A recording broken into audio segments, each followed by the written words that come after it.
আসসালামু আলাইকুম ওয়া রাহমাতুল্লাহ। প্রিয় ভাইয়েরা, যখনই আল্লাহর কোরআনকে নিয়ে আমি বসি চিন্তা করি, তখনই আমি নিজকে এত দুর্বল মনে করি যে কোরআনের সামনে আমি একটা ছোট্ট অবুঝ শিশু। এই কোরআন এমন এক সাগর নয়, মহাসাগর। গত ১৫০০ বছর পর্যন্ত এই কোরআনের তাফসির, ব্যাখ্যা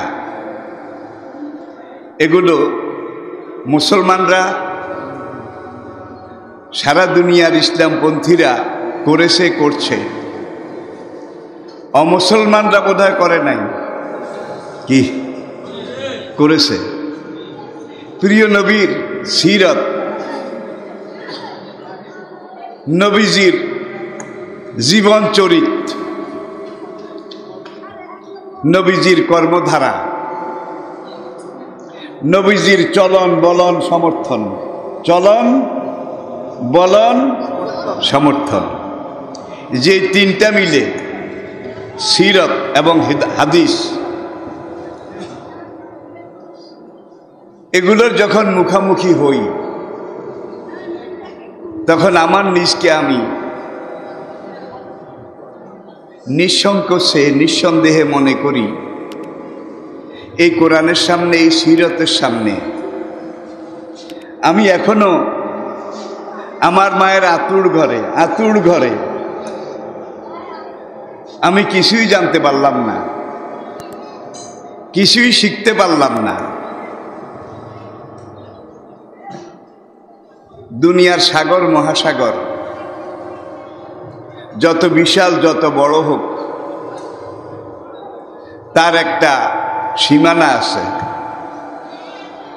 দুনিয়ার সকল সাগর, মহাসাগর যত গভীর হোক, তার একটা তলা আছে, নাকি?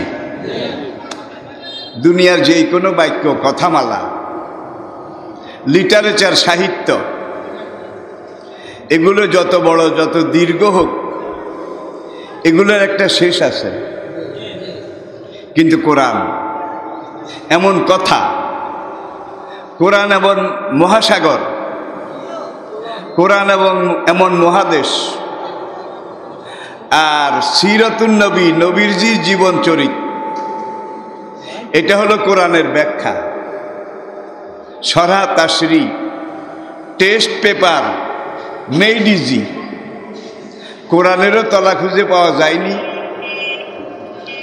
মহানবীর চরিত্রের বৈশিষ্ট্যে তারও শেষ সীমা খুঁজে পাওয়া যায়নি।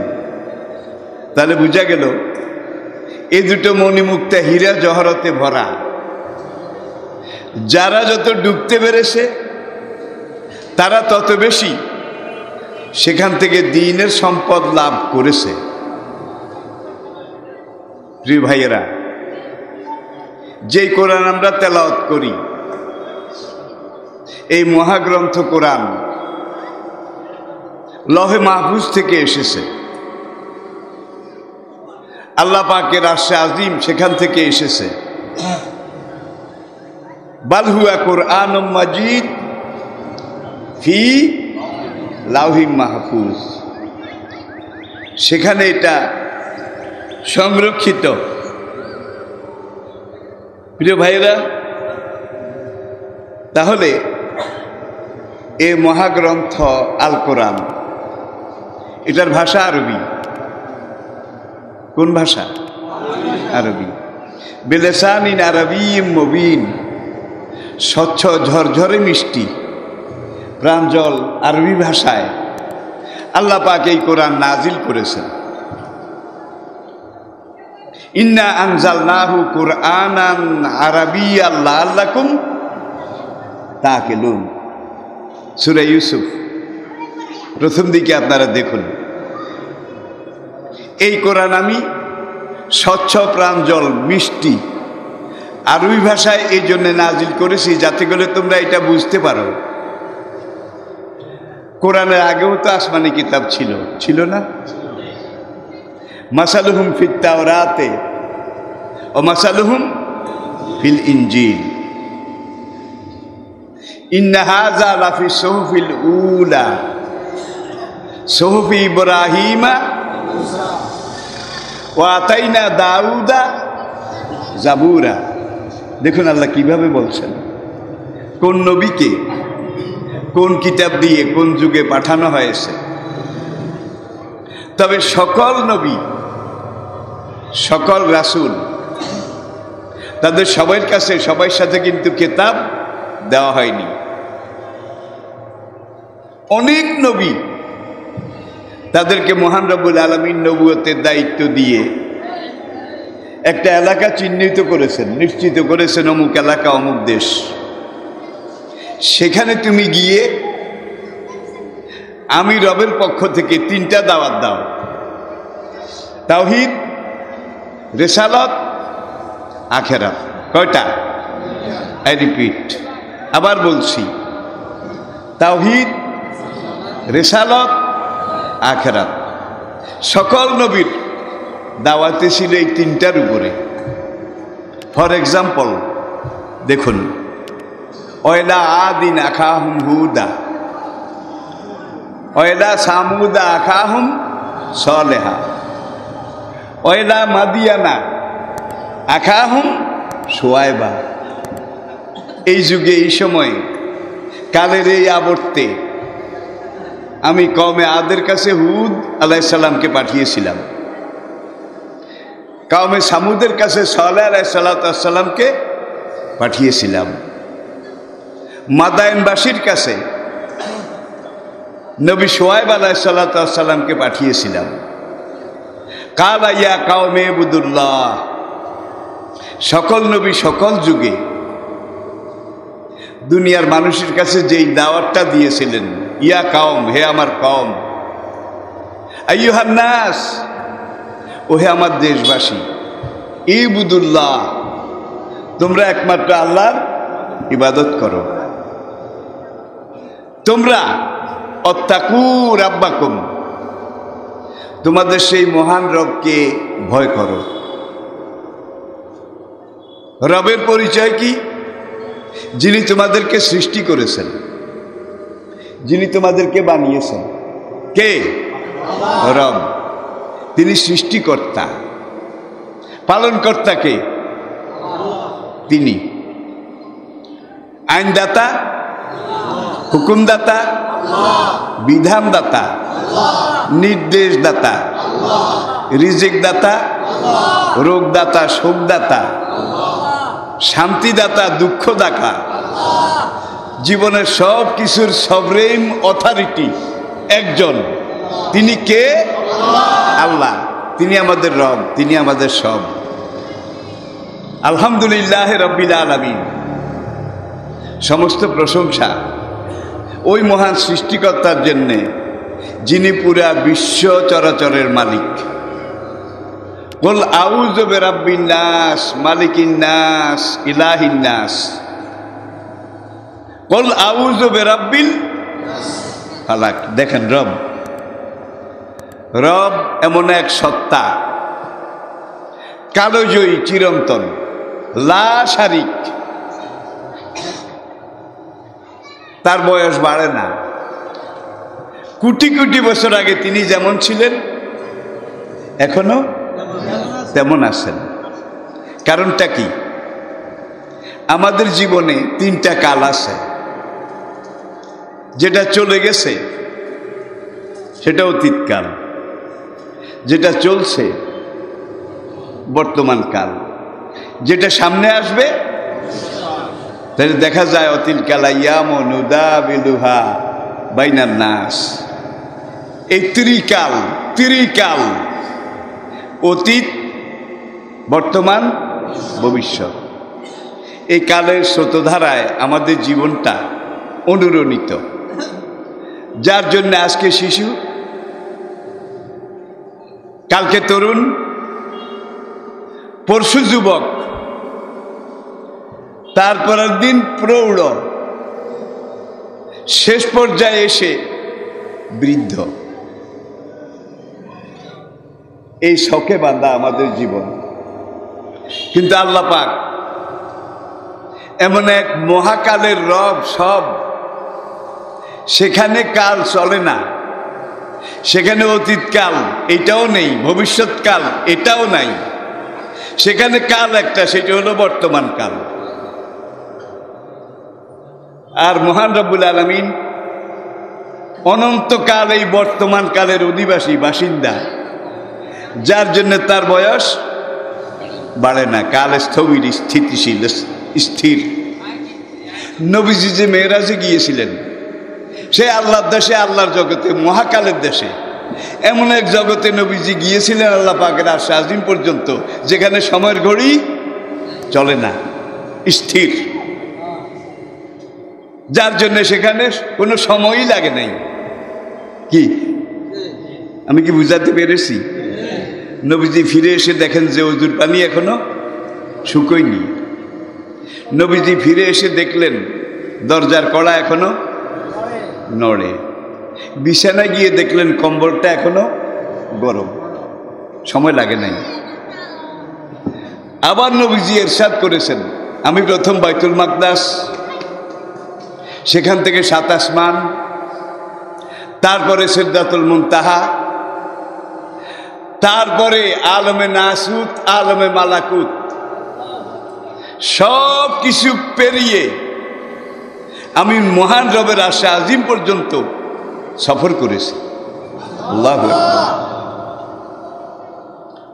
আমরা জানি প্রথম সফরে নবীজির বিমান ছিল বোরাক। বোরাক আরবি বারকুন, ইয়াকাদুল বারকো ইয়াকতাফু আবসারাহুম আহুয়াল্লাযী ইউরিকুমুল বারকা খাওফাও ওয়া তামা। এই যে আকাশে বিদ্যুৎ চমকে, খারাজিলিক তোমরা দেখতে পাও, এটার মধ্যে তোমাদের অনেক লাভ, অনেক শক্তি, অনেক উপায় উপকরণ আমি আল্লাহ এই বিদ্যুতের মধ্যে রেখেছি। অখাওফান, হুসটুস করে ধরো, তালে বেতালে ধরলে কিন্তু এক লাথিতে তোমাকে ছিটকে ফেলে দেবে। বিদ্যুতের ধর্ম কি? বেঞ্জামিন ফ্রাঙ্কলিন, মধ্যযুগের একজন বিজ্ঞানী, তিনি বিদ্যুতের ধর্ম প্রথম আবিষ্কার করেছিলেন। এবং এটা আবিষ্কার করতে গিয়ে ইউরিকুমুল বারকা খাওফাও ওয়া তামা, কোরআনে এই আয়াতটার উপরে একাধারে 14 বছর গবেষণা করেছেন। অথচ একজন খ্রিস্টান, তাহলে বিদ্যুতের ধর্ম এটা পাওয়া গেছে কোরআনে। যখন বেঞ্জামিন ফ্রাঙ্কলিন তিনি কোরআন রিসার্চ করে দেখলেন এটাকে ধরা যায়, এটাকে আনা যায়, এটাকে টিউব লাইনে এক জায়গা থেকে আরেক জায়গায় স্থানান্তরও করা যায়, এটাকে আবার কোনো একটা পাত্রে রিজার্ভ করা যায়, জমা রাখা যায়। বৈশাখ মাস ছিল, বিকেলবেলা বেঞ্জামিন ফ্রাঙ্কলিন এই কোরআনে বিদ্যুতের ধর্ম ইউরিকুমুল বারকা খাওফাও ওয়া তামা, এটার দৃষ্টিতে আকাশে একটা ঘুড়ি উড়াই দিলেন। সঙ্গে 2 বন্ধু ছিল। ঘুড়িটা যেতে যেতে যেতে যেতে দূর, বহু দূর, মেঘ পর্যন্ত গিয়ে পৌঁছল। সেই কালবৈশাখী শুরু হলো, বিদ্যুতের চমক, তার সঙ্গে বজ্র ঠাডা, এটা শুরু হলো। মেঘে মেঘে ঘর্ষণ খেয়ে যখন বিদ্যুৎ বের হলো, বেঞ্জামিন ফ্রাঙ্কলিনের ওই ঘুড়ির সুতাটা ছিল তারের তৈরি। যখনই সেখানে বিদ্যুৎ ওই ঘুড়ির ওখানে লাগলো, সুতাতে লাগলো, সঙ্গে সঙ্গে সেটা সেখানে থাকলো নাকি ফ্রাঙ্কলিন পর্যন্ত আসলো? কি আলহামদুলিল্লাহ, আপনারা বুঝতেছেন। কঠিন হলে বলবেন, আমি ধারা পাল্টাই ফেলব। এখন বিদ্যুৎ যখন সেখান থেকে খাড়া ঝিলিক একবার মাত্র টাচ করেছে, পুরা সুতা পুরা নাটাই সব বিদ্যুতায়িত, ইলেকট্রিফাইড হয়ে গেছে। এখন যখন এখানে এসে তাকে হিট শুরু করেছে, ফেলে দিয়ে দৌড় দিছে। বন্ধু দুইজন বলে, বন্ধু হলোটা কি, দৌড় দিচ্ছ কেন, হাতের এমন করেছো কেন? ভাই রে ভাই, পাইছিলাম, তবে হ্যান্ডম আল্লাহ, হ্যান্ডম বুঝেন, নোয়াখালীর একটা কথা বললাম, ইচ্ছা করেই বললাম। যদি এইভাবে ফেলে দিয়ে জীবন রক্ষা না করতাম, আমি নিজেই হারিয়ে যেতাম। তাহলে ফ্রাঙ্কলিন সেদিন বুঝেছিলেন লোহার তারের ভিতর দিয়ে এটাকে আনা নেয়া করা যায়। ইউরিকুমুল বারকা খাওফাও ওয়া তামা, এটার মধ্যে বিরাট লাভ তোমাদের জন্য আছে, ভয়ের কারণও। বুঝছেন বিদ্যুতের ধর্ম ১৫০০ বছর আগে কিভাবে আল্লাহ পাক বলছেন। এখন ৩ বন্ধু মিলে বসলো, আবার ৬ মাস তারা এটার উপরে রিসার্চ গবেষণা করলো, যে সেদিনকার ঘটনায় বোঝা যায় লোহার তারের ভিতর দিয়ে এটা আনা নেওয়া করা যায়, তবে এটা হিট করে, শর্ট করে। এখন এমন ব্যবস্থা নিতে হবে যাতে করে এটা আর কাউকে হিটও করতে না পারে, শর্টও করতে না পারে। ব্যবস্থাটা কি? এই বিদ্যুতের সরবরাহের জন্য যে লোহার তারটা, এই তারটাকে কভারেজ করতে হবে, কভার দিতে হবে, হিজাব পরাতে হবে, হিজাব। এরপরে আবার পরীক্ষা করলো যে এই বিদ্যুৎটা এসেছে, হিট করেছে, নাটার যেখানে যেখানে এটার স্পর্শ লেগেছে, দেখে যে এখানে 2টা শক্তি এসেছে, একটা নেগেটিভ, পজিটিভ, একটা ইলেকট্রন আর একটা প্রোটন, একটা মুজাক্কার আর একটা মুয়ান্নাস, একটা নর আর একটা নারী, একটা পুলিঙ্গ আর একটা স্ত্রীলিঙ্গ। এই বিদ্যুতের মধ্যে 2টা পাওয়ার রয়েছে, নেগেটিভ, পজিটিভ। ফ্রাঙ্কলিন পরীক্ষা করে দেখলেন নেগেটিভ পজিটিভ এই 2টা যদি পাশাপাশি কাছাকাছি থাকে, তাহলে একটা আরেকটাকে ইপটিজিং করে। ইপটিজিং বুঝেন? খামসে ধরে, একটা আরেকটাকে শৃঙ্গার করে, শৃঙ্গার। 4000 বছর আগের বাদশায়ন তার কামশাস্ত্রের মধ্যে লিখেছেন শৃঙ্গার,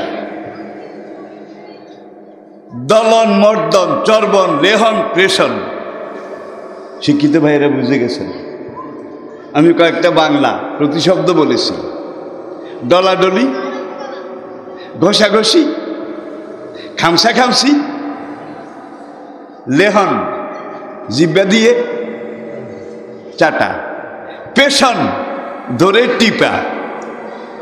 পেশন বুঝেন তো? এটা হলো বিদ্যুতের মধ্যে সবগুলো আছে। এখন কি করা যাবে? নেগেটিভ পজিটিভ 2টা একটা একটার কাছে গেলেই ছট ছট ছট ঠুম।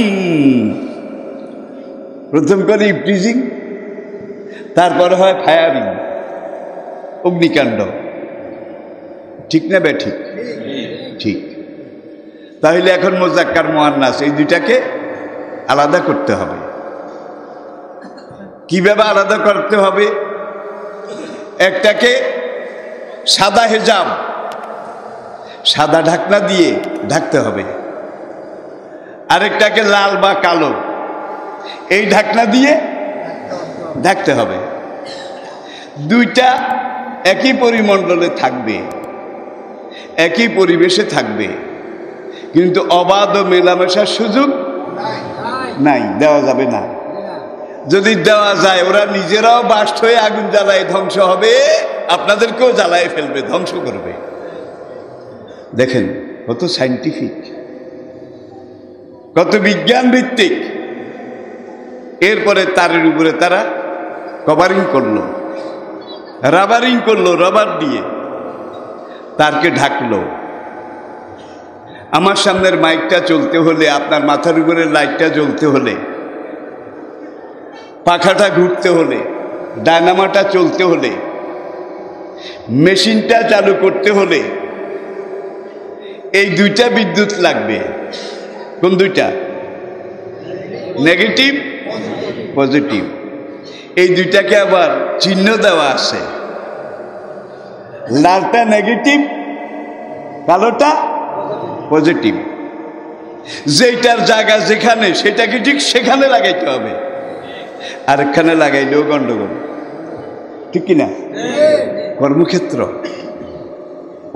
কিভাবে আল্লাহ পাক চিহ্নিত করেছেন। এখন অখালাকনাকুম আজওয়াজা, সূরা নাবা আল্লাহ পাক ইরশাদ করছেন, আমি তোমাদেরকে সৃষ্টি করেছি জোড়ায় জোড়ায়। সূরা ইয়াসিনে মহান রব্বুল আলামিন ইরশাদ করেছেন, সুবহানাল্লাযী খালাকাল আজওয়াজা কুল্লাহা মিম্মা তুমবিতুল আরদ ওয়া মিন আনফুসিহিম ওয়া মিম্মা লা ইয়ালামুন।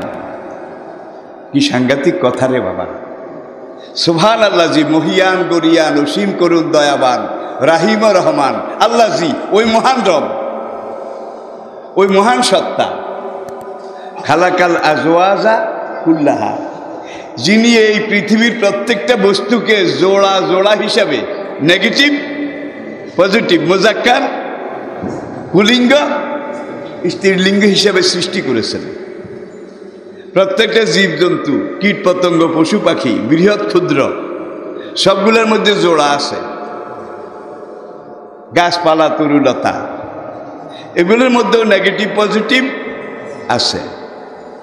এমন এমন বস্তু জিনিসের মধ্যে আছে যেগুলো এখনো তোমরা জানো না। অমিম্মা লা ইয়ালামুন। বিজ্ঞানীরা এটাকে পরীক্ষা করে কি পেয়েছে দেখুন, নেগেটিভ পজিটিভ। আপনার পায়ের নিচের একটা ধুলা, বালিকণা, এটা কিসের তৈরি? বিজ্ঞানীরা অনুবীক্ষণ যন্ত্র দিয়ে ক্ষুদ্র পায়ের নিচের একটা বালুকণা, এইটাকে স্বচ্ছ গ্লাস কাঁচের উপরে রেখে এই বালুকণাটাকে 10 লক্ষ ভাগে ভাগ করেছে। বালুকণাটা যত ছোট ক্ষুদ্র, তাদের ব্লেড এবং চাকুগুলা তার চাইতে সূক্ষ্ম। আল্লাহু আকবার। পায়ের নিচের একটা বালিকে 10 লক্ষ ভাগ করা হয়েছে। 10 লক্ষ ভাগ করার পরে এক একটা টুকরা, একটা বালিকণার 10 লক্ষ ভাগের 1 ভাগ, এটার নাম বিজ্ঞানীরা দিয়েছে অটম। অটম অণু, পদার্থের কর্তৃত খণ্ডিত ক্ষুদ্রতম অংশ। পায়ের নিচের একটা বালিকে 10 লক্ষ ভাগ করেছেন, আর কত করবেন? যন্ত্রগুলো আবার এরকম, ব্লেডগুলাও সেরকম, কত চিকন। এখন 10 লক্ষ ভাগের 1 ভাগে যেটা পড়েছে, 10 লক্ষ টুকরার 1 টুকরায় যেটা পড়েছে, বিজ্ঞানীরা এটার নাম দিয়েছে অটম। অটম। এরপরে বলেছে এরপরে আর টুকরা করার কোনো জায়গা নাই, কায়দাও নাই। অটম। উলামায়ে কেরাম যারা আছেন, শরে আকায়েদে নাসফি যারা পড়েছেন, পদার্থের জুজএ লা ইয়াতাজাজ্জা, কর্তৃত খণ্ডিত সর্বশেষ ক্ষুদ্রতম অংশ, যার পরে আর কাটা সম্ভব নয়। এরপরে তারা আবার এই একটা টুকরা এটার উপরে গবেষণা করেছে, অটমের উপরে গবেষণা করে এই একটা বালির 10 লক্ষ ভাগের এক ভাগ যেই টুকরাটা, এটাকে গবেষণা করে আরো চিকন আরো সূক্ষ্ম ব্লেড দিয়ে এটার মাঝখান দিয়ে কেটেছে, এটাকে আবার দুই অর্ধেক করেছে। করার পরে সেখানে দেখেছে এক অর্ধেক ইলেকট্রন আর এক অর্ধেক প্রোটন, এক অর্ধেক মুজাক্কার আর এক অর্ধেক মুয়ান্নাস, এক অর্ধেক নেগেটিভ আর এক অর্ধেক পজিটিভ। এখন এই নেগেটিভ পজিটিভ মানুষের মধ্যে নাই নাকি আছে? নর আর নারী, একজন নেগেটিভ আর একজন পজিটিভ। নেগেটিভ নেগেটিভের নেচারে চলবে, পজিটিভ পজিটিভের নেচারে চলবে। কোন নিয়মে কোন নেচারে চলবে তারাও টিকবে, ভালো থাকবে, অন্যরাও টিকবে, সবাইকে ভালো রাখবে। যার জন্য আল্লাহ পাক বলছেন নেগেটিভ পজিটিভ, নর আর নারী, পুরুষ এবং মেয়ে লোক, এরা একই সমাজে থাকবে, একই ঘরে পাশাপাশি থাকবে, কিন্তু দুজন কভারিং এর ভিতরে থাকবে। কি কভারিং? তাহলে পর্দা নারীর জন্য যেমন ফরজ, পুরুষের জন্য তেমন ফরজ। মধ্যযুগে একদল ইলেকট্রিশিয়ান, যাদের মাথায় তাস ছেঁড়া, এটাই বলবো, তারা বলল মন ঠিক তো সব ঠিক, দিল ঠিক তো সব ঠিক। এইভাবে নেগেটিভ পজিটিভ এই দুটাকে ভিন্ন ভিন্ন রাখা করা এটা ঠিক নয়, দোনোটাই তো বিদ্যুৎ। এক কাজ করো, মাঝখান দিয়ে দোনোটার পর্দা এক কর, আধা ইঞ্চি পর্দা খুলে দাও। নর আর নারী, তরুণ আর তরুণী, যুবক আর যুবতী, একজন আরেকজনের সাথে একটু দেখা দেখি হোক। তারা এটাই করলো। নেগেটিভটারও হিজাব খুলে দিল, ঢাকনা, পজিটিভটারও ঢাকনা খুলে দিল। দেওয়ার পরে এখন দেখা গেল বোধ হয় নেগেটিভ বলছে আমার মন ঠিক, পজিটিভ বলছে আমার তন ঠিক।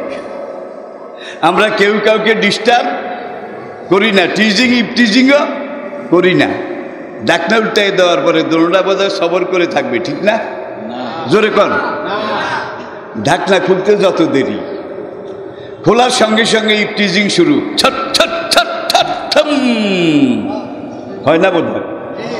হয় না বোধ হয়? এইভাবে আপনি পুরা বৈদ্যুতিক লাইনটা, এই লাইটের লাইনটা, মাইকের লাইনটা, কলকারখানার লাইনটা, যদি আল্লাহ যেইভাবে বলেছেন নেগেটিভ পজিটিভ ভিন্ন ভিন্ন ভিন্ন ভিন্ন রাখো, তোমার মেশিন চলবে, ব্যবসা চলবে, আয় হবে। যতদিন এইভাবে রাখা হয়েছিল জীবনের সব মেশিনারি ঠিক ছিল, ভালো ছিল, কার্যকর ছিল। যখন এইটাকে লঙ্ঘন করলো, ছাত্রছাত্রী দিয়ে উদাহরণ দেন, প্রাইমারিতে দুজনের পর্দা একবার খুলে দিল, প্রাইমারিতে, সেকেন্ডারিতে আরেক জায়গায় খুলল, হায়ার সেকেন্ডারিতে আরেক জায়গায় খুলল, ভার্সিটি পর্যায়ে আরেক জায়গায় খুলল, দোকানে, হাটে ঘাটে, বাজারে, বিভিন্ন জায়গায় এইভাবে খুলে দিল। খুলে দেওয়ার পরে একজন বোধহয় আরেকজনকে ডিস্টার্ব করে না? করবে না? ইলেকট্রন বলবে আমার মন ঠিক, ইমান ঠিক, প্রোটনও বলবে আমার মন ঠিক, ইমান ঠিক। পাশে যেই বিপরীত লিঙ্গ আছে এটার দিকে আমি একবারও তাকাই না, ওর সাথে কথাও বলি না, তার সাথে টিজিং ইপটিজিংও করি না।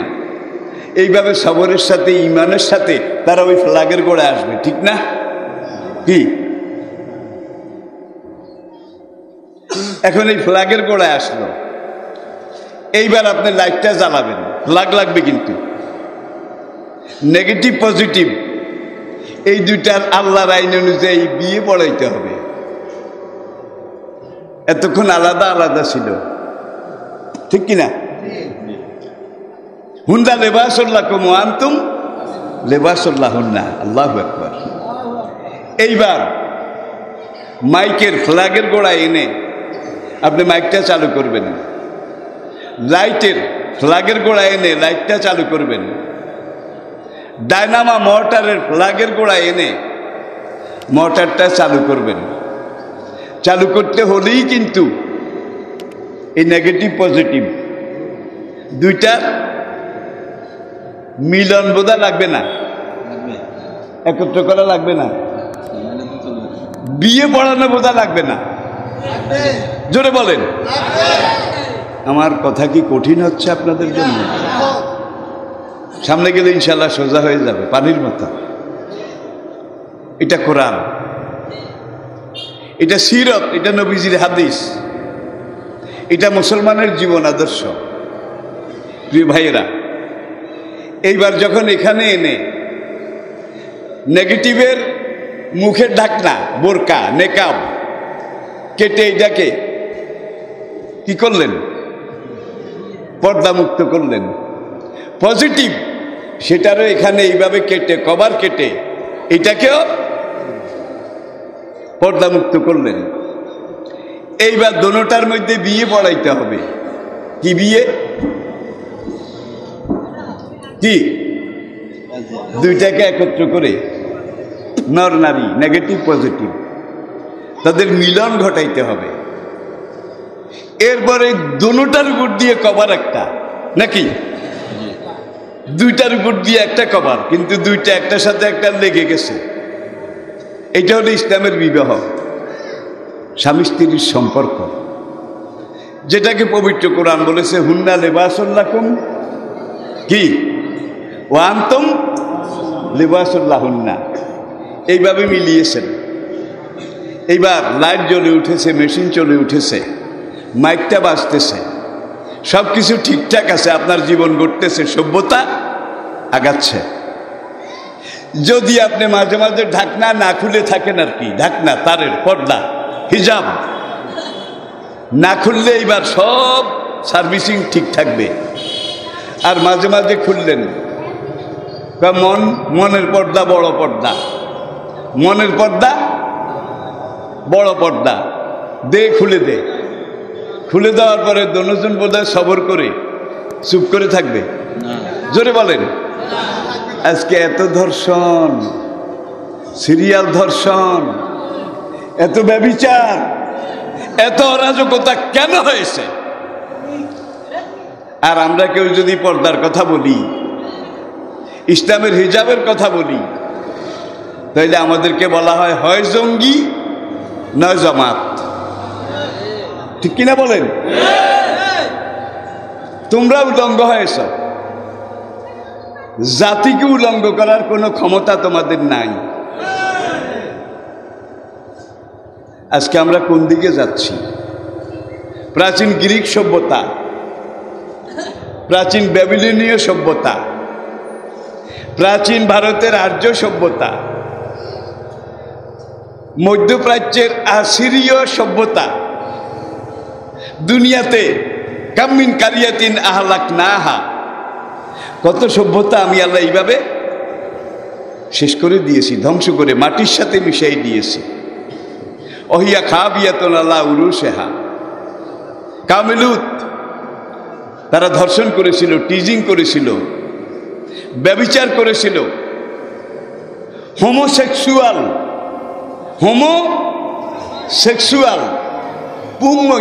পুংমৈথিন পুরুষে পুরুষে বিবাহ এটা করেছিল। আপনারা জানেন তাদের উপরে আল্লাহ পাথর বৃষ্টি করেছিলেন।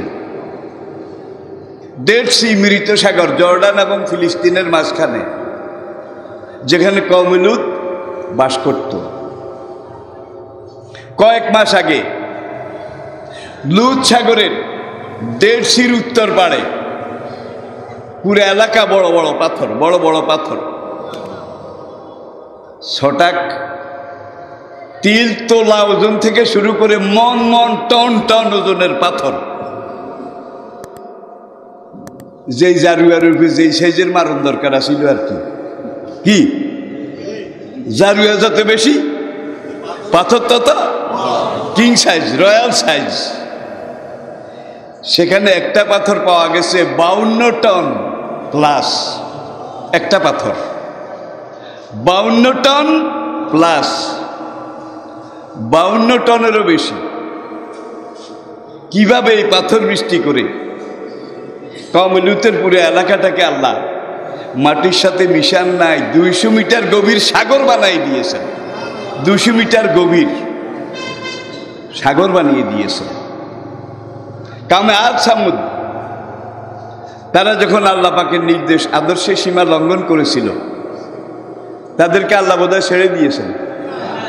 কোন কওমকে ছেড়েছে? ঠিক ওই মানুষগুলোকে ছেড়েছে যারা সেই অরাজকতার যুগেও আল্লাহকে মেনেছিল, রাসূলকে নিয়েছিল। তাদেরকে আল্লাহ ওই এলাকাটাকে ধ্বংস করার আগে কোনোখানে পাথর বৃষ্টি, কোনোখানে আগুন বৃষ্টি। ওয়ামা আদন ফাহুলে কুবি তগিয়া, কোরআনে তগিয়া একটা বজ্র নিনাদ, আসেফা একটা হুম বিকট শব্দ। এক একটা মানুষ 60 হাত লম্বা ছিল, 60 হাত। প্রথম মানুষ আদমের সাইজ 60 হাত। তাদের মাথা মসজিদের গম্বুজের চেয়েও বড় ছিল। তাদের হাতের বাজু দালানের পিলারের চাইতে মোটা ছিল। এক একটা মানুষের গায়ে কয়শো হাতির শক্তি ছিল বলেন। আল্লাহ নবীকে বললেন আজ রাত 12টার আগে, হে আমার পাঠানো নবী, আপনি নিজে আল্লাযিনা আমানু মাআকা, আপনার উপরে যারা ঈমান এনেছে, আমার দিন যারা মেনেছে, এদেরকে সঙ্গে নিয়ে রাত 12টার মধ্যে আপনি ডেঞ্জারাস এরিয়া, জিবরাইল বলে দিয়েছে সীমা উত্তরে এই, দক্ষিণে এই, পূবে এই, পশ্চিমে এই, ওই গুনাহগার কওমটা যেখানে বসবাস করত। আল্লাহর নির্দেশে নবী ইমানদারদেরকে নিয়ে বিপদ রেড সিগন্যাল এলাকা এটা ত্যাগ করে বিপদ মুক্ত এলাকায় চলে গেলেন। রাত 12টা পার হলো, আবার দিনের 12টা আসলো, আকাশে মেঘ আসলো। জিবরাইল সেই মেঘের উপরে এসে বিত্তগিয়া একটা গলা খাকর দিলেন। গলা খাকর বুঝেন? হাসবাহু ফি দিয়ারিহিম জাসিমিন। 60 হাত লম্বা দৈত্যের মতো এক একটা মানুষ জিবরাইলের একটা গলা খাকুর এটা যখন দিয়েছে, উপর হয়ে কলিজা ফেটে মাটি কামড়িয়ে মরে পড়ে আছে। হাল তারা লাকুম বাকিয়া, যাদেরকে আমি এইভাবে সাইজ করেছি, ধরা দিয়েছি, সেই জনপদের একটা গুনাহগার মানুষকে তোমরা কি জীবিত পেয়েছ? না। আবার আসুন, বিদ্যুৎ নর আর নারী, মুজাক্কার আর মুয়ান্নাস। এখন আপনি সেই পাওয়ার হাউস থেকে 2টা লাইন আনলেন, একই তারের ভিতর দিয়ে 2 লাইন, একটা মুজাক্কার আর একটা মুয়ান্নাস। এখন মাঝে মাঝে ঢাকনা খুলে দিলেন, মাঝে মাঝে জায়গায় জায়গায় ঢাকনা খুলে দিলেন। পথে পথে সারা পথে ওরা একজন আরেকজনরে ডিস্টার্ব করে নাই, টিজিং করে নাই, নাকি কইছে আমার মন ঠিক, আমার তন ঠিক, আমার ইমান ঠিক। এখানে ইমানও চলে না, মনও চলে না, তনও চলে না।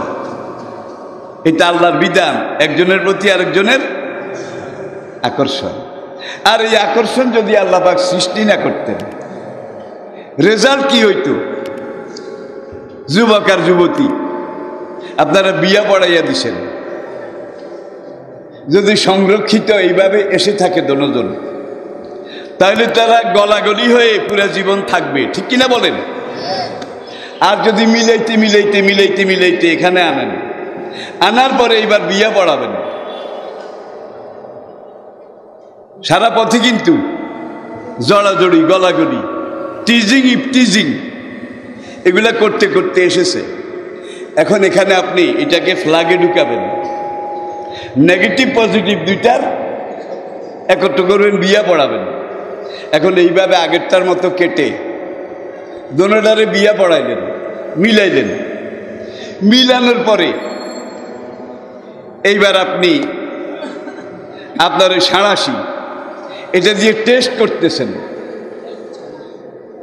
রাজি রাজি রাজি, দেখা যায় এইটাও কথা কয় না, ওইটাও কয় না, কোনো জবাব নাই, কোনো সে নাই।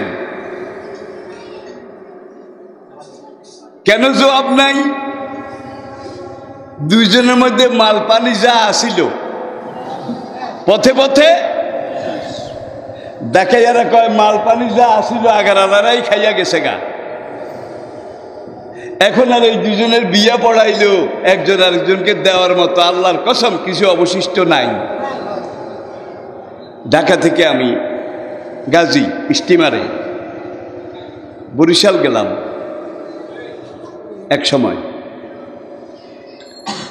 স্টিমার ঘাট জেটিতে নেমে আমি রিক্সায় উঠলাম। BM college road, Brajamohan college, সেই কলেজের মাঠে আমার মাহফিল ছিল। সদর রোড দিয়ে যখন আমি রিক্সায় চলছি, দেখি যে একটা ল্যাংটা পাগল, একবারে দিগম্বর উলঙ্গ, সে রাস্তায় উপুড় হয়ে পড়ে আখের শোভা, আখের শোভা একটা লয় লইয়া মুখে দেয়, একটু চাবায়, এটার মধ্যে খাওয়ার কিছু আছে, চাবাই এটা বাই ফুক ফুক ফুক, আবার আরেকটা লয়, চাবাই আবার ফালায়, কয়েকটা চিবিয়েছে ফেলেছে, আরেকটা হাতে লইয়া কয়, ও বেটা হালার পোহালা, কোন হালার পোহালায় খাইছস রে, আমার লাগে তো একটু রসথোস নাই। কেমন একটা জিনিস যেটা একবারই চিবিয়ে খাওয়া যায়। একবার চিবিয়ে খাওয়ার পরে আরেকজন খাওয়ার মতো, নারী নারীত্ব, সতীর সতীত্ব, আল্লাহ পাকের বেহেশতের সুধা, এইটা পাবে কে, খাবে কে? যার সাথে বিয়ে হবে, ঠিক কিনা বলেন? আর রাস্তা রাস্তায় ফ্রি ডিস্ট্রিবিউশন, ফ্রি ডিস্ট্রিবিউশন, এটা করতে করতে বাসর ঘরে এসে দেখা যায় একজনের সিফিলিস, আরেকজনের গনোরিয়া, একজন খাডের ওই মাথায়, আরেকজন খাডের ওই মাথায়, কারো প্রতি কারো, কারণ টাঙ্কি খালি, দোনোজনের টাঙ্কি খালি। চলছে ধর্ষণ, তেমন চলছে তালাক, সেপারেশন, হচ্ছে নাকি হচ্ছে না? প্রিয় ভাইয়েরা, আপনাদের বোধহয় অসুবিধা হয়। আসলে আজকের এই সময়টা, প্রত্যেক দিনই তো আমার কয়েকটা লাইভ থাকে।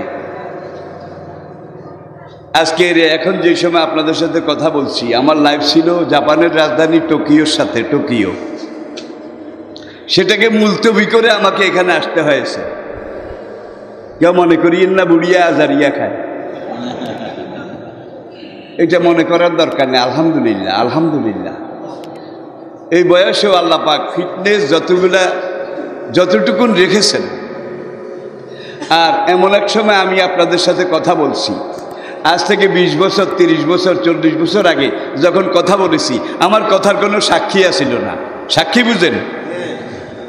বলেছি, শেষ হয়ে গেছে, এটা এখানেই খতম। আর আজকে যেই কথা বলতেছি, দেখেন না কারবার, একজনও আমি চিনি না, কেরামন কাতিবিনের মতো। আমি যেখানে জুমা পড়াই, জুমা, সেখানে প্রত্যেক জুমাবারে এর চেয়েও আরো বেশি ক্যামেরা ঢাকা থেকে আসে, চট্টগ্রাম থেকে আসে, বিভিন্ন জায়গা থেকে আসে। তারা যখন সামনে ক্যামেরাগুলো ফিট করে, পিছনে মুসল্লিরা চিল্লায়, আমরা খতিব সাহেবকে দেখি না। আপনাদের আজকের এই আয়োজনটা কিন্তু বিশাল কিছু নয়, ছোট্টখাট্ট একটা সীমিত আয়োজন। এটা করে দাওয়াত দিছে কে একখানা জিজ্ঞান, হুঙ্গি হুঙ্গি আইয়ে ঠিক না ব্যাঠিক? তাহলে বোঝা যায় কোরআনের সত্য কথা, হক কথা, কোরআনের যৌক্তিক বিজ্ঞান ভিত্তিক কথা যেগুলো, সেগুলোর মার্কেট আগেও ছিল, এখনো আছে। আর ওয়াজে বসে আপনি যদি চোখ বন্ধ করে মুহররমের 10 তারিখে কি ঘটাইলেন রব্বানা, কলিজা ফাটিয়া যায় রে, কইতে দুঃখের ঘটনা। সেখানে ক্যামেরা কয়টা আসবে? একটাও না। তবে আপনারা যে দূর অসুবিধায় আছেন, আমরা তার চাইতে আরো অনেক বেশি অসুবিধায় আছি। ইবলিস বুড়া হয় নাই, মরে নাই। ইবলিসের বয়স বাড়ে নাই। ইবলিস টায়ার্ড হয় নাই, রিটায়ারও করে নাই। সে তার কাজ করে যাচ্ছে, আমরা আমাদের কাজ করে যাব। ইবলিস বোধহয় বাধা দেবে না? দেবে নাকি দেবে না? মিন শাররিল ওয়াসওয়াসিল খান্নাস আল্লাযী ইউওয়াসওয়িসু ফি বাইরে ভাই এমন জায়গায় থাকে জারুয়ারে টোগাইও হাম জানে, এমন জায়গায় সে বাসা বাঁধে। যখন আসলো, আরেকটু উদাহরণ, মিনাল জিন্নাতে ইবলিস 2 রকম আছে। একটা হলো জিন, আগুনের তৈরি, আসল অরিজিনাল শয়তান, অরিজিনাল শয়তান। অন্নাস, আরেক ধরনের শয়তান আছে মানুষের মধ্যে, যারা ইবলিসের খলিফার খলিফা, আওর খলিফা, খলিফায় জনাব, ইবলিসের চালাচামুন্ডা। মানুষের সমাজে আছে না নাই? আগুনের তৈরি আসল ইবলিস, আসল শয়তান। এটা থেকে বাঁচার কিছু মেডিসিন আছে, তরিকা আছে। আপনি যখন লা হাওলা ওয়ালা কুওয়াতা বলা শুরু করবেন, সে পাগল হয়ে দৌড় দেবে, তার গায়ে আগুন লেগে যাবে। আপনি যখন আল্লাহু আকবার বলবেন, তখন সে, আপনি যখন আজান দিবেন, তখন সে। কিন্তু মানুষের মধ্যে যেটা ওই জিনের মুরিদ হইছে, এইটারে আজানেও ধরে না, আল্লাহু আকবারও ধরে না, কোন দোয়া কালামেও, ঠিক না ব্যাঠিক? আসল শয়তান থেকে বাঁচা সহজ। একটু কিছু আল্লাহ দেওয়ার টেকনিক, এটা গ্রহণ করলেই বাঁচা যায়। অরিজিনাল শয়তান থেকে এইভাবে বাঁচা যায়। কিন্তু মানুষ যারা শয়তানের খলিফা, শয়তানের মুরিদ, শয়তানের দালাল, এগুলোরে সুবহানাল্লাহও ধরে না, লা হাওলাও ধরে না, দোয়া কালামেও ধরে না, ঠিক না ব্যাঠিক? আমাদের ছোট্টকালে আমরা দেখেছি শিকারীরা বাগানে ঘুঘু শিকার করত, খাল পাড়ে পুকুর পাড়ে ডাহুক শিকার করত। কিভাবে শিকার করত? ঘুঘু শিকার যারা করত, তারা একটা ঘুঘুর বাচ্চা জঙ্গলে গিয়ে বাসা থেকে সংগ্রহ করে নিয়ে আসতো, এনে এইটাকে কয়েক মাস দানা পানি এগুলা খাওয়াইয়া বড় করত। যখন এটা বড় হয়ে যেত, তখন শিকারী এটাকে তার নিজের তরিকায় সবক দিত। কিভাবে? মাইর ডাক শিখাতো। মাইর ডাক বুঝেন? গুগু গু গুগু গু গুগু গু গুগু গু, মাইর ডাক শিখাইত। যখন ওই পালিত গুগুটা মাইর ডাক শিখে যেত, তখন শিকারী একটা বাঁশের ছোট্ট খাঁচা বানাইতো। দেখছেন কিনা? বুড়ারা দেখছে।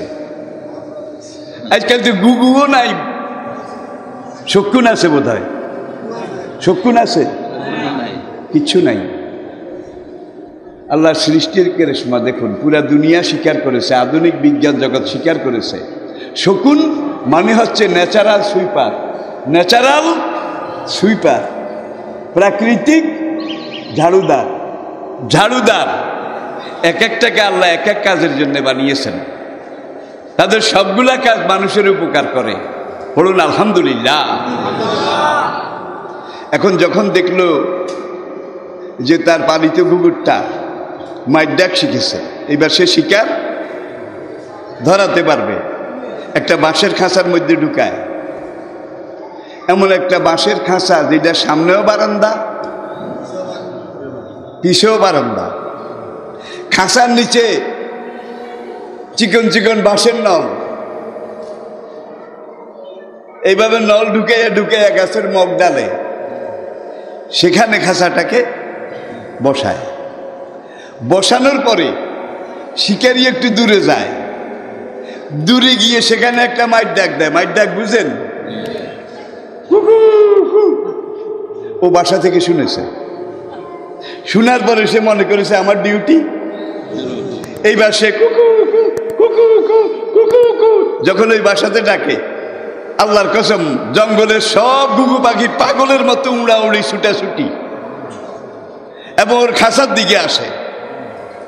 আর খাঁচাটা এমন কায়দায় তৈয়ারি, এসে যখন ওই বারান্দায় বসে সঙ্গে সঙ্গে ধ্যাট করে গেটটা বন্ধ হয়ে যায়।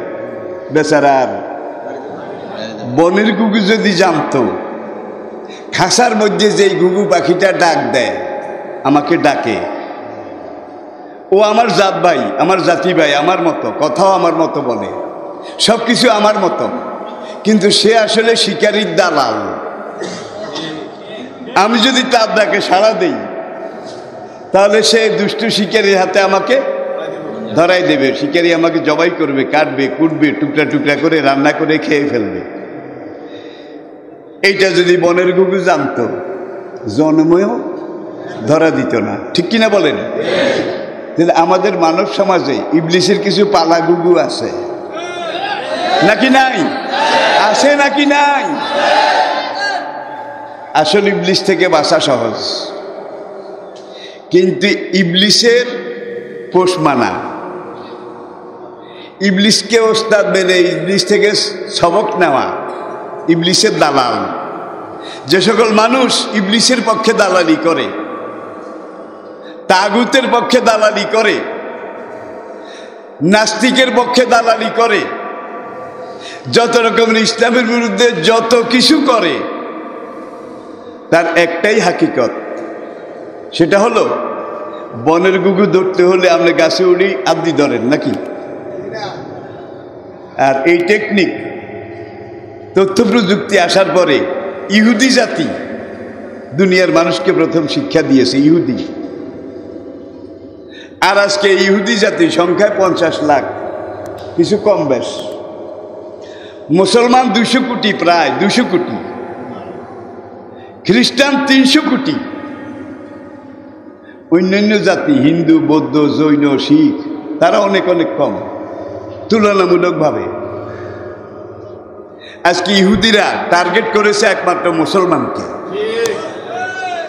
ইহুদিরাও তাদের বন্ধু, খ্রিস্টানরাও তাদের বন্ধু, মুশরিকরাও তাদের বন্ধু, জৈনরাও তাদের বন্ধু, তাদের শত্রু মুসলমান। ঠিক কিনা? কোরআন আল্লাহ পাক বলছেন, ইয়া আইয়ুহাল্লাযীনা আমানু, হে ঈমানদারগণ শোনো, পৃথিবীর বুকে তোমরা যখন থাকবে তোমাদের বড় দুশমন হবে ইহুদি, দ্বিতীয় বড় দুশমন হবে মুশরিক, হিন্দু। কি? মুশরিক, হিন্দু। তাদের সাথে যদি তোমরা চুক্তি করো, যত রকমের চুক্তি করো, লা আহাদা লাকুম ওয়ালা মিসাক, তাদের চুক্তির এক পয়সাও দাম নাই। স্বার্থের জন্য চুক্তি করবে, এটার জন্য চুক্তি করবে, সেটার জন্য চুক্তি করবে, যা পারে শুধু নেবে নেবে নেবে। দেওয়ার ব্যাপারে বলবে যে আমরা তো সর খানেওয়ালা, দুধ খানেওয়ালা মজনু, তোমাদের জন্য রক্ত দেওয়ার মতো মজনু আমরা না। নিতে নিতে গৃহস্থের সব, ছোটকালে বুড়া বয়স্ক যারা, গ্রাম বাংলায় ওই নাটক থিয়েটার হইতো, নাটক থিয়েটার। ওই যে প্রাইমারিতে পড়ি, আমিও 2-1 বার দেখেছি। বাবু আর কুলি, বাবু আর কুলি, বাবু আর কুলি। বাবু কি স্ট্রং ফরওয়ার্ড, এখানে ক্যাপ, এখানে চশমা, এখানে ঘড়ি, এখানে এইটা, একের বাবু। আর কুলি বেড়ার গামছা একটা পরা। বাবু তার বোঝা কুলির মাথায় উঠাই দিয়ে স্টেশনে নেমে কয় চল আমার বাড়িতে পৌঁছাই দিবি, তোরে এত দেব। কুলি বেটা কিন্তু সে আনা না, 6.5 আনা, 6.5 আনা। কদ্দুর যাওয়ার পরে এখন সে হাম করে এক জায়গায় শুয়ে গেছে। বাবু পিছনে ফিরে কয় তোর কি হয়েছে? আমার ঠ্যাঙ্গের নলাটা ভেঙে গেছে, এখন আর ঠ্যাং উঠাইতে পারি না। কি করবি? স্টেশন হইলে তো আমি কুলি আরেকজন পাইতাম, মাঝ পথে তুই অ্যাক্সিডেন্ট করলি, এই লাগিস এই বোঝা নিয়ে স্টেশনেও ফিরতে পারবো না, বাড়িতেও যেতে পারবো না। পুলিশে বলে বাবু একটা কাজ করেন, ওষুধ আছে, আপনার পায়ের জুতা জোড়া আর মোজা এই দুটা খুলে আমারে দেন, আমি এইটা পরি, তাহলে ব্যথাটা ভালো হয়ে যাবে, আমি আপনার সাথে আপনার বোঝা আপনার মঞ্জিলে পৌঁছাই দেব। বাবু এইটাই করলেন, আবার চলল। কদ্দুর যাওয়ার পরে কুলি বেটা আবার রাস্তায় শুইল, মাগো মাগো চিৎকার দেয়। বাবু ফিরে বলে হয়েছে কি, হয়েছে কি? দারুণ মাথা ব্যথা, চটচট করে, এমনভাবে মাথা আমার ঘুরঘুর করেছে, আমি পড়ে গেছি। তাইলে কি করবি? আপনার মাথার ক্যাপটা দেন। ক্যাপ দন নেই, তারপরে আমার সাথে আয়। চলছে। কদ্দুর যাওয়ার পরে আবার চিৎকার দিয়ে শুইছে। বাবুকে কি হয়েছে, কি হয়েছে? আমার সিট দাঁড়া, মেরুদণ্ড ব্যথা, আমি নিঃশ্বাস টানতে পারি না। এখন কি করবি? আপনার গায়ের জ্যাকেটটা কোটটা আমারে দেন, তাইলে ঠান্ডা থেকে বাঁচতে পারবো। বেটা হিডাও দিছে। কদ্দুর যাওয়ার পরে আবার শুইছে। গেলাম গেলাম, মরলাম মরলাম। বাবুকে কি হয়েছে, কি হয়েছে? চোখের মধ্যে একটা এমনভাবে ধুলাবালি এসে পড়েছে, কিচ্ছু দেখতে পাচ্ছি না। কি করবি? আপনার চশমাটা দেন। দিছে চশমা। আবার চলছে। কদ্দুর যাওয়ার পরে এখন সে আবার চিৎকার দেয়, পড়ে গেছি পড়ে গেছি। কি হয়েছে? একটা পা মস্কে গেছে। কি করবি? কানের লাঠিটা দেন। দিতে দিতে বাবু কিন্তু একবারে দিগম্বর, ল্যাংটা। আর বাবুর যা আসিল কি, এইবার কুলি হারাম দাদায় কয়, এই কুলি এই দিগায়, বাবুরে কয় এই কুলি এই দিগায়, বোঝাইলা মাথাতল। বাবুকে আমি হইলাম বাবু, তুই হয়েছিস আমার কুলি, আর তুই আমাকে বলিস বোঝা আমার মাথায় নিতে? কয় না, আমি বাবু, আপনি আমার কুলি, মুটে বহনকারী। তর্ক বিতর্কের পরে কুলি বেটা এত শেয়া না, আশপাশে 2-4 জন ডাকেন, তারা আসেন। তারা যদি রায় দেয় কুলিকে আর বাবুকে, আশপাশের লোকজন ডেকে আনলো, সবাই দোলজনের দিকে চাইল, চাইয়া দেখে একজনের গায়ে পুরা শরীরে বাবুর পোশাক, আরেকজন একবারে ল্যাংটা, একবারে দিগম্বর। সবাই মিলে রায় দিল আসল বাবু উনি, আর প্রকৃত কুলি ইনি। বাবু এবার কুলি হয়ে গেছে, কুলি এবার বাবু হয়ে গেছে। আমাদের অবস্থা তার চাইতে ভালো, ঠিক না? তার চাইতে ভালো। আল্লাহু আকবার। আল্লাহ পাক আমাদেরকে বুঝার তৌফিক দান করুন। আর একটা কথা বলি, রাত হয়ে গেছে, আর একটা উদাহরণ দেই। হুজুর সাল্লাল্লাহু আলাইহি সাল্লাম, আমাদের নবীজি মক্কার কুরাইশ বংশে জন্মগ্রহণ করেছেন, এটা আমরা জানি। সম্বলে বিষ্ণু যশস্য সুমত্তাং, বেদ বলছে মক্ষয় নগরে, মক্ষয় নগরে আব্দুল্লাহ নামক ব্রাহ্মণ পুত্রের ওরসে আমেনা নামনি ব্রাহ্মণ কন্যার উদরে বৈশাখ মাসের শুক্লপক্ষের 12 তারিখে কল্কি অবতার জন্মগ্রহণ করিবেন। বেদ খুলেন। 570 খ্রিস্টাব্দের 12ই রবিউল আউয়াল, বৈশাখ মাস ছিল, সোমবার ছিল। আর মক্কার কুরাইশ বংশ, মক্কার রাজবংশ ছিল, সবচেয়ে বড় ব্রাহ্মণ বংশ ছিল। হিন্দু ধর্মে ব্রাহ্মণ তাদেরকেই বলা হয় যারা সবার উপরে কুলীন কুলীন বড় বংশ। আবার পুরাণে আছে একজন ব্রাহ্মণ সকালবেলা পৈতা পরে এখানে চন্দন তিলক লাগিয়ে একজন অভিজাত ব্রাহ্মণ যখন রাস্তা দিয়ে হাঁটে তখন ওই ব্রাহ্মণের সামনে যদি কোনো শূদ্র নিচের জাতের হিন্দু যদি সামনে পড়ে তাহলে এই ব্রাহ্মণের গোসল ফরজ হয়। গোসল না করে ঘরে যাওয়া যায় না, শাস্ত্রে মানা। কিন্তু 100 কুত্তা দেখলেও গোসল ফরজ হয় না। তারা কিন্তু একই জাত। যারা ব্রাহ্মণ তারা এই, আর যারা অব্রাহ্মণ সব দলিত, ঘৃণিত, নিকৃষ্ট। ঠিক না বে ঠিক? কিন্তু ইসলাম কি শিখায়? লা ইলাহা ইল্লাল্লাহু মুহাম্মাদুর রাসূলুল্লাহ, এই কালেমা যারা পড়েছে তারা সবাই ব্রাহ্মণ, তারা সবাই কুলীন। ইন্না আকরামাকুম ইনদাল্লাহি আতকাকুম, যার পরহেজগারি যত বেশি আল্লাহ পাকের কাছে তার গ্রহণযোগ্যতা তত বেশি। তাইলে এখানে লা ফজিলাতা লিল আরবি আলাল আজামি, আরবের উপরে অনারবের কোনো অগ্রাধিকার মাদ্দরি বৈশিষ্ট্য। অলাল আসওয়াদে আলাল আহমর, গোরা লাল সুন্দর তার নিকশ কালা হাফসির উপরে কোনো অগ্রাধিকার নাই। যার উঁচু নাক আর যার চ্যাপ্টা নাক, এই দুইজনের মধ্যে কোনো পার্থক্য নাই। যারা লা ইলাহা ইল্লাল্লাহ কালেমার জগতে ঢুকেছে তারা দেখুন বাইতুল্লাহর চারিদিকে ঘুরে, কি আরবি ভাষা হোক আর না হোক, অন্য যে কোন ভাষার হোক, সেখানে গেলে তারা সবাই সুর এক, সবার কালেমা এক। লাব্বাইক আল্লাহুম্মা লাব্বাইক, লাব্বাইক লা শারীকা লাকা লাব্বাইক, ঠিক কিনা বলেন?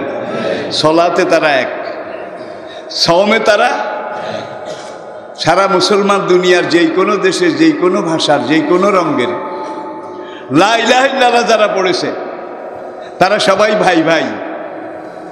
ইন্নামাল মুমিনুনা ইখওয়াতুন, তাহলে সারা দুনিয়ার মুসলমান ভাই ভাই। একটা পার্থক্য আছে, তাকওয়া পরহেজগারি যার যত বেশি সে আল্লাহর কাছে তত সম্মান, পুরস্কারের মালিক। সেই কুরাইশ বংশে নবীজির জন্ম। কুরাইশ বংশ আরবের সবচাইতে বড় বংশ, উচ্চ বংশ।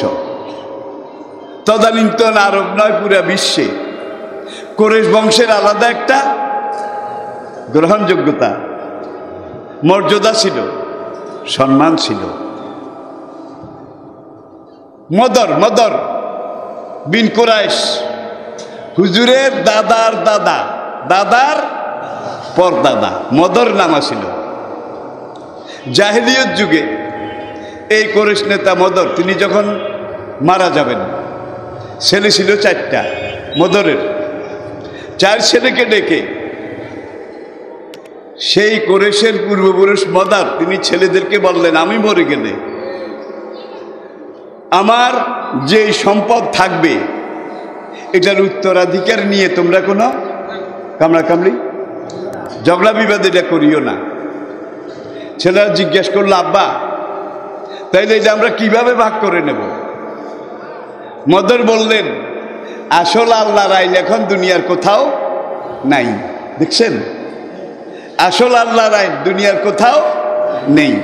তবে তোমরা সিরিয়ায় গেলে সেখানে একজন খ্রিস্টান ধর্মের ধর্মীয় নেতা, পাদ্রী, তার নামেই আমি মরে গেলে আমাকে দাফন কাফন করে তোমরা তার কাছে যাইও, গিয়ে বলবে, নাহানু আবনা কুরাইশ, আমরা মক্কা থেকে এসেছি, আমরা কুরাইশ সন্তান। আমাদের আব্বা আমাদেরকে এই ওসিয়ত করেছেন, আব্বা মারা গেছেন, এই সম্পত্তি আছে। তাওরাতের আইন অনুযায়ী, তারা তো আসমানি কিতাব ছিল, আমরা কিভাবে এটা ভাগ করব, এটার ফরায়েজটা বন্টন নামা আপনি দয়া করে তাওরাতের আইন থেকে আমাদেরকে বলে দিন। ওই খ্রিস্টান পাদ্রী যেটা বলবে, যেভাবে বলবে সেইভাবে তোমরা ভাগ করে নিও। শেষ কিন্তু আমার বক্তব্য, তারা সিরিয়ার দিকে যায়। পাদ্রীর যেখানে গির্জা, গির্জা বেশি দূরে নয়। এই সময় তারা দেখে যে একদল লোক, কারো হাতে রশি, কারো হাতে ছুরি, কারো হাতে লাঠি, এগুলো নিয়ে ধর ধর যায় যায়, ধর ধর যায় যায়। ঘটনা ছিল তাদের একটা পালিত উট, এইটা রাতে দাঁত দিয়ে রশি কেটে তার আস্তাবল থেকে দৌড়ে পালিয়েছে।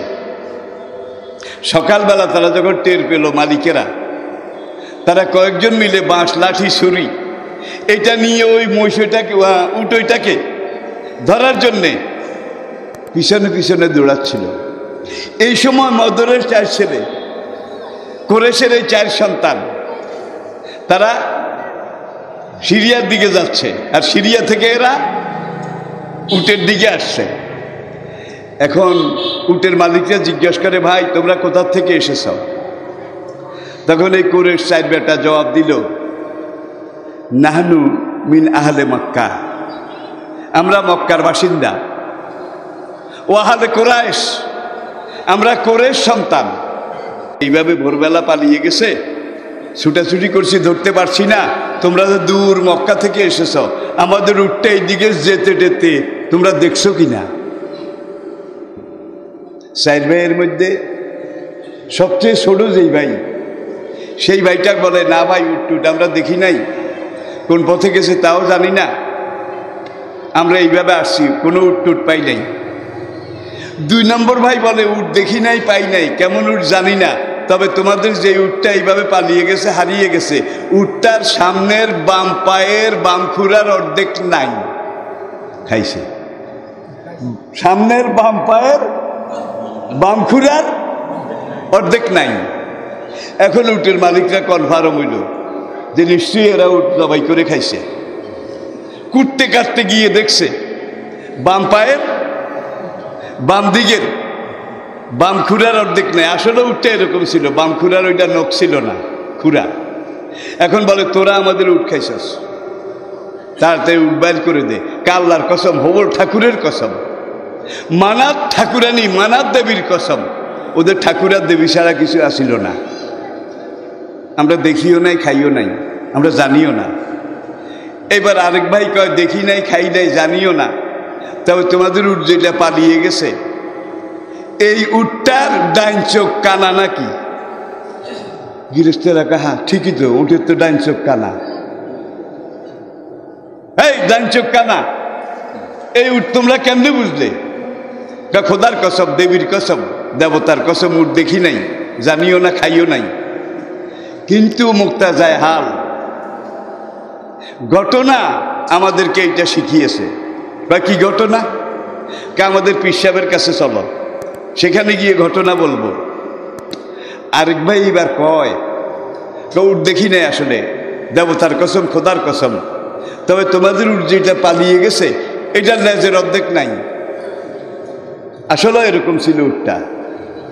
আপনারা যদি পড়তে চান, দেখতে চান, তারিখে ইবনে জারির, তারিখে ইবনে জারির, তার যেই কালোজয়ী ইতিহাস, ইবনে জারির তার তারিখ, প্রথম পরিচ্ছেদ, কুরাইশ বংশের বৈশিষ্ট্য, তাদের জেহেন,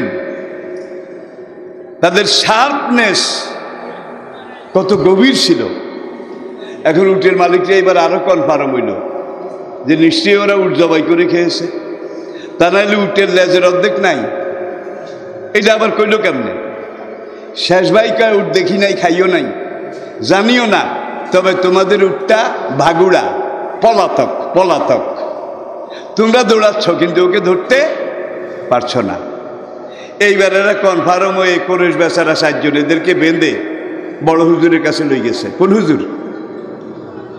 ওই ধর্মীয় নেতা যার কাছে তাদের বাবা ফরাইজের জন্য যেতে বলেছিল। এখন উটের মালিকরা ওই ধর্মনেতার কাছে 4 কোরেশ ভাইয়ের বিরুদ্ধে মামলা রুজু করে দিল। মামলা এখন এই চারু ভাই সেই পীরের দরবারে একদিকে বসলো, উটের মালিকরা আরেকদিকে বসলো। এখন ওই ধর্মীয় নেতা জিজ্ঞাসা করে, সত্যি করে বলো কোরের সন্তানরা, তোমরা উট দেখেছো কিনা? খোদার কসম, বড় হুজুরের লগে মিথ্যা কথা, এটা আমরা বলতে পারবো না। খোদার কসম আমরা উট দেখি নাই, উট সম্পর্কে আমরা কিছু জানিও না। তাইলে উটের যে সামনের বাম পায়ের বাম দিকের খুরার অর্ধেক নাই, এটা কেমনে বুঝলা? এরা যখন উটের কথা, মালিকেরা উটের কথা যখন আমাদেরকে জিজ্ঞাসা করেছে, তখন আমাদের মনে হইল এই বালিয়াড়ির পথ দিয়ে আসার সময় আমরা একটা উটের পায়ের দাগ দেখেছি 3 পায়ের দাগ ঠিক পড়েছে, কিন্তু সামনের বাম দিকের পায়ের বাম খুরার দাগ বালির উপরে পড়ে নাই। হায় হায় হায়, আপনারা আমার আলোচনা বুঝতেছেন নাকি কঠিন হয়? বাম পায়ের বাম দিকের খুরার দাগ বালির উপরে পড়ে নাই। এই জন্য তোমরা উটের কথা জিজ্ঞাসা করার পরে আমাদের মনে হইল এরকম একটা পায়ের দাগ তো আমরা দেখেছি। তাহলে ঠিকই বাম দিকের বাম খুরা এইটা নাই, বালির উপরে এইটার কোনো চিহ্ন পড়ে নাই। আরেক ভাইকে জিজ্ঞাসা করে, উটটা যে কানা, এক চোখ নাই, তোমরাই তো বলেছ, কেমনে বুঝলা? উট যদি না দেখে থাকো? হুজুর এই কথা কইয়া লাভ নাই, দেখলাম যে রাস্তার দুদিকে সুন্দর সুন্দর ঘাস, শুধু বাম দিকের ঘাসগুলা খাইছে, ডান দিকে আরো সুন্দর ঘাস, সেখানে একটা কামড়ও নাই। বুঝা গেছে পলাতক উটটা এক ব্যাটারি, ওয়ান আইড, এক চোখ কানা। সুরতে হাল ঘটনার বাড়ি আমাদেরকে শিক্ষা দিচ্ছে যে এই যখন ঘাসের অবস্থা, চোখ যদি থাকতো এত সুন্দর ঘাস এক কামড়ই খাইতো, একটা কামড়ও দেয় নাই, এতে বোঝা যায় তার এই কিনার নাই। আসলেও ঠিক। আরেক ভাই সে বলে যে হুজুর উটটা তো আরেকটা দোষ আছে। গাড়িটা আবার কি? উটটার লেজ নাই, অর্ধেক আছে। কেমনি বুঝলা? উটের একটা অভ্যাস আছে, অন্য সময় সে বেশি লেজ লাড়ে না, কিন্তু যখন হাগে পায়খানা করে তখন সে একদিকে পায়খানা করে আরেকদিকে লেজের এইভাবে লাড়ে। আর এই লাড়ায় গোবরের লাদা একটা এখানে, আরেকটা এখানে, আরেকটা ওখানে পড়ে। কিন্তু আমরা একটু আগে কিছু তাজা উটের লাদি দেখেছি, প্রথম লাদা, সেটার উপরে দ্বিতীয় লাদা, সেটার উপরে তৃতীয় লাদা, লাদার উপরে লাদা, তার উপরে আরেক লাদা। লেজ যদি থাকতো তাইলে লাদা সব লেজে গোবরের অবস্থা হইতো। দেখুন কি অবজারভেশন, তাদের জেহেন, তাদের স্মৃতিশক্তি। উটটা যে ভাগুড়া পালাতক কি করে বুঝলা? এক কিনারে ঘাস খাইছে, আরেক কিনারের খায় নাই, কারণ চোখেটা নাই। এক কিনারে খাইছে, দেখা যায় এইখান দিয়ে কয়েক কামড় খাইছে, আবার ভালো ঘাস খায় নাই, 100 হাত দূরে যেয়ে আবার কয়েক কামড়, 300 হাত দূরে যেয়ে আবার কয়েক কামড়। বুঝা গেছে দৌড়ছে আর খাইছে, দৌড়ছে আর খাইছে, দৌড়ছে আর খাইছে। এখান থেকে আমরা সিদ্ধান্ত নিয়েছি উটটা দৌড়তে দৌড়তে তার ঘর থেকে পালিয়ে এইভাবে খেতে খেতে গেছে। ধর্মীয় নেতা খ্রিস্টান পণ্ডিত চুপ করে থাকলো। তার বেয়ারা খাদেমকে ডেকে বলল, কুরেশের মেহমান, রাজবংশ মক্কা থেকে এসেছে, তাদেরকে একটু খাঁটি দুধ আর ওর ঐতিহ্যবাহী মেহমানদারি খাঁটি দুধ এটা খাওয়াও। 4 বাইরে 4 বাড়ি আনি দিছে, খুব খেয়াল করে। 4 ভাইয়ে 4 বাড়ি খাইছে।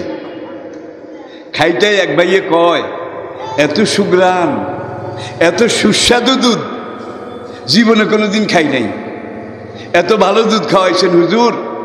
তবে একটা কথা, যেই সাগিটার দুধ আমাদেরকে খাওয়াইছেন, এই সাগিটা ছোটকালে মা মরি গেছে, মা মরি যাওয়ার পরে এই সাগিটা কুত্তির দুধ খাইছে। খামার বাড়িতে একটা কুত্তি আসিল, বাচ্চা দিয়েছিল। আর যেই ছাগিটার দুধ আমাদেরকে দিয়েছেন, ছাগিটা জন্ম নেওয়ার পরে ছাগির মা মরে গেছে। তখন বাগান বাড়ির যে মালিক সে চিন্তা করলো বাচ্চাটা মরে যাইতো কেন, কুকুরির ওলানে পালানে দুধ আছে, সে নিয়ে কুকুরির দুধের মধ্যে লাগাই দিছে, এটা খাই বাচ্চা। হুজুর এবার কয় চাই আমার খামারের মালিক, যেখানে আমার ছাগলটা উট দুম্বা, খামারের মালিককে ডাকো। ডাকছে, আমার আরব মেহমানদেরকে কোন বকরির দুধ দিস? এখন খামারে সে রাখাল সর্দার বলে, হুজুর আপনার ওই যে সবচেয়ে জাতের একটা ছাগিয়া ছিল, সবচেয়ে বেশি দুধ দিত, ডেলিভারির সময় ছাগিটা মারা গেছে, বাচ্চাটা জন্ম নিয়েছে। আমি তখন চিন্তা করলাম মা তো মরে গেছে, বাচ্চাটা তো জাতের ছাগি, বাঁচানোর চেষ্টা করা লাগবে। অন্য কোনোখানে আর দুধ পাইলাম না, কুত্তি একটা বাচ্চা দিছিল, দেখেছি তার ওলানে অনেক দুধ, সেখানে নিয়ে লাগাই দিছিল, সেই দুধ খাইয়া এটা বড় হয়েছে। আল্লাহু আকবার, আল্লাহু আকবার, আল্লাহু আকবার। এবার ধর্মীয় নেতা জিজ্ঞেস করলো, যে ছাগির দুধ তোমাদেরকে আমি পান করাইছি সেই ছাগি কুত্তির দুধ খাইছে, এটা কেমনে বুঝলা? হুজুর সুরতে হাল, ঘটনার বাড়ি আমাদেরকে শিখিয়েছে। সেটা কি? দুধ খাইলে মানুষের ঢেকুর উঠে, তৃপ্তি লাগে। কত দুধটা খাইছি, খাওয়ার পরে আমাদের শুধু ভিতরে একটা ইয়ে কেবল আপনার গায়ের দিকে যাই, আপনার গায়ের দিকে যাই, আপনাকে একটু চাডি, জিভা দিয়ে চাডি। কুত্তার কিন্তু এই খাচ্ছ। এখন আমাদের ভিতরে এমন একটা সাইকোলজি সৃষ্টি হয়ে গেছে, এই দুধ খাওয়ার পরেই কেবল আপনার গাব দিকে যাইতে ইচ্ছা করে, আপনার গা একটু চেটে খাইতে ইচ্ছা করে। এটা কুত্তা সাইকোলজি। যেই জাতি যেই জন্তু খায়, সেই জাতির মধ্যে সেই জন্তুর স্বভাব, খাসিয়ত। কচ্ছপ এমন একটা প্রাণী যে কামড়াইয়া ধরতে জানে, একবার ধরলে কি ছাড়তে জানে, বোধ হয় ছাড়ে, বোধ হয়। প্রাণী বিজ্ঞানের বইতে আমি পড়েছি আমার ডিগ্রির বছর কলেজ জীবনে, যে কচ্ছপ এমন একটা প্রাণী, এটা যদি আপনার বড়শিতে ধরে, আপনি পিটাইতে পিটাইতে মুগুর দিয়া কচ্ছপের পুরো হাড্ডি, ভিতরের গোস্ত সব তুলা তুলা করে ফেলবেন, কল্লাটা এখান দিয়ে কাটবেন, কাটার পরেও দেখা যাবে কামড়টা ঠিক আছে, জীবন যাবে কিন্তু কামড় ছাড়বে না। আমরা কচ্ছপের পাল্লায় পড়েছি কিনা? কচ্ছপের পাল্লায় পড়েছি কিনা? আল্লাহ আমাদেরকে বুঝার তৌফিক দান করুন। আমা আলাইনা ইল্লাল বালাগ ওয়া আখির দাওয়ানা আনিল হামদুলিল্লাহি রাব্বিল আলামিন। নতুন ওয়াজ ও ইসলামিক সংগীত পেতে আমাদের বিবর্তন মিডিয়া চ্যানেলটি সাবস্ক্রাইব করুন।